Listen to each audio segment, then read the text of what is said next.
Gilgamesh, king of Uruk. Two-thirds god, one-third man.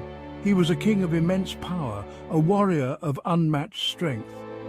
But even kings are not immune to grief.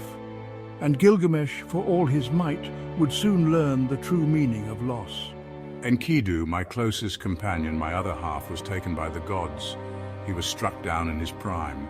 Gilgamesh, overcome with sorrow, was inconsolable. He wept for his friend, his brother in arms. The weight of Enkidu's death fell upon him like a mountain. It was in that moment of profound grief that a terrible fear took root in Gilgamesh's heart, the fear of his own mortality. The fear of death, once a distant whisper, now roared in Gilgamesh's ears. He was terrified by the thought of joining Enkidu in the underworld. He yearned to cheat death, to find a way to live forever. And so, driven by grief and desperation, I embarked on a perilous quest. My goal to find the secret of immortality. This was no mere journey, it was a desperate pilgrimage fueled by loss and fear. Gilgamesh would brave any danger, face any creature, to conquer death itself. He ventured into the unknown, a lone figure against a backdrop of vast deserts and treacherous mountains. His quest was a testament to the power of grief and the lengths to which we will go to outrun our own mortality. Gilgamesh's quest was fraught with peril. He crossed scorching deserts, each step a testament to his will. He traversed treacherous mountains that scraped the sky. He faced mythical beasts, creatures of legend. I confronted Humbaba, the monstrous guardian of the cedar forest. I battled the bull of heaven sent by the goddess Ishtar to punish me for my defiance. Each challenge tested his strength, his courage, and his resolve. Yet fueled by the memory of Enkidu and the burning desire to live forever, Gilgamesh persevered. On his journey, Gilgamesh encountered beings of great wisdom. There were the Scorpion Men, guardians of the sun's passage, their faces etched with ancient knowledge. Beware, traveler, for the path you seek is fraught with dangers unknown. He met Siduri, the goddess of brewing and wisdom, who dwelled by the edge of the world. She listened to his tale of grief and ambition, her eyes reflecting the vastness of the sea. The life you seek you will never find. Her words, though harsh, held a grain of truth. But Gilgamesh, blinded by his despair, refused to heed her warning. He pressed on, his heart set on finding Utnapishtim, the sole survivor of a great flood, the man who had been granted immortality by the gods. Finally, after a perilous journey, Gilgamesh reached Utnapishtim. The old man listened to Gilgamesh's tale, his eyes filled with the memories of ages past. I will tell you the story of the Great Flood, a deluge that consumed the world.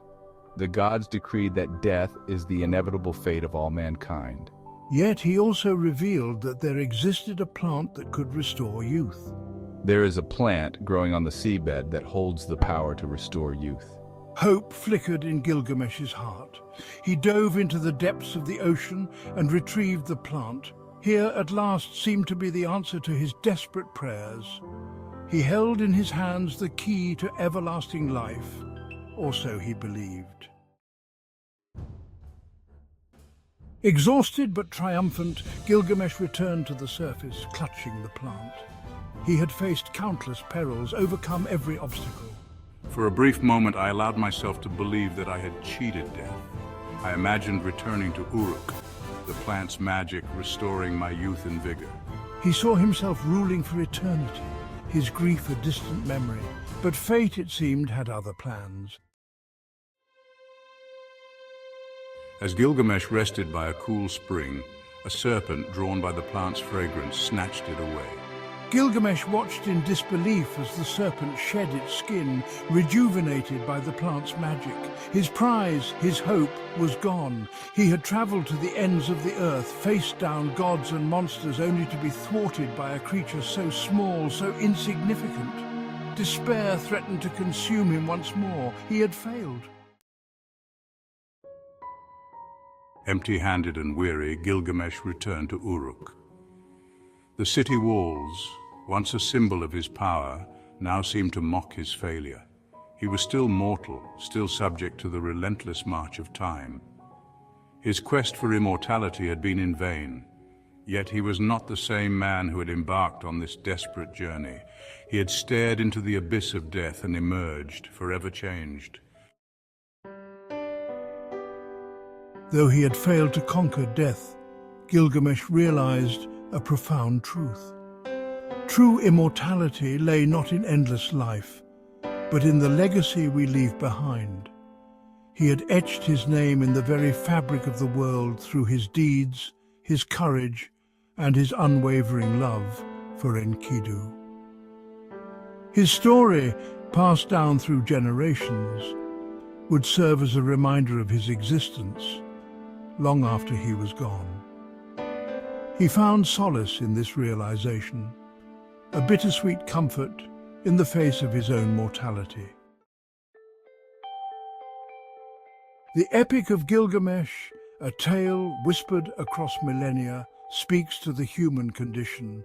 It reflects our deepest fears, our longing for connection, and our struggle to find meaning in a world where death is the ultimate certainty. Gilgamesh's journey is a stark reminder that we are all travelers in this world, our time here fleeting and precious. It urges us to embrace life, to live with passion and purpose, for it is in our actions, our creations, and the love we share that we truly achieve a form of immortality.